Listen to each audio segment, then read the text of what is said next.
Louis Vuitton was born in 1821 in Ancre, France, a small village nestled in the Jura Mountains. At 13 to 14 years old, he left home and traveled on foot alone, 292 miles to Paris. He worked odd jobs along the way to eat and survive, and he ended up at 16 years old arriving in Paris and working for a master trunk maker as an apprentice for 17 years. By 1853, his reputation was so established that the Empress of France at the time, the wife of Napoleon III, hired him as her personal trunk maker.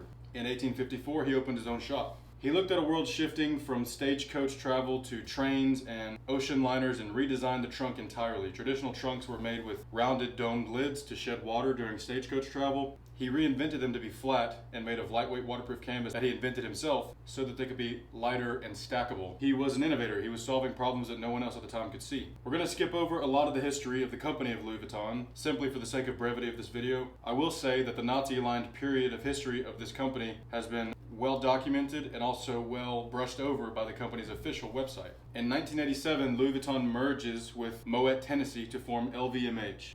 And this may seem like an offensive scaling corporate decision, but it was not. It was actually a defensive position because they wanted to prevent corporate takeover. But this did not work. Bernard Arnault, already nicknamed the Terminator for laying off 9,000 workers or 85% of the staff of a failing French textile company that owned Christian Dior, was invited in as a neutral investor. But by January 1989, he had spent over $2 billion acquiring shares of the company and had taken over complete control of the company. By 1990, the founding Vuitton family was completely gone from the company. Today, LVMH controls 75 luxury brands, and the Arnault family controls the company. All 5 of his children have executive positions. And today, a Louis Vuitton bag that sells for $1,700 costs about $170 or less to make. Workers in LVMH supplier factories were found working 90-hour weeks for $4 an hour, sleeping on the floor inside the factory. And 2 LVMH brands were placed under court administration in 2023 and 2025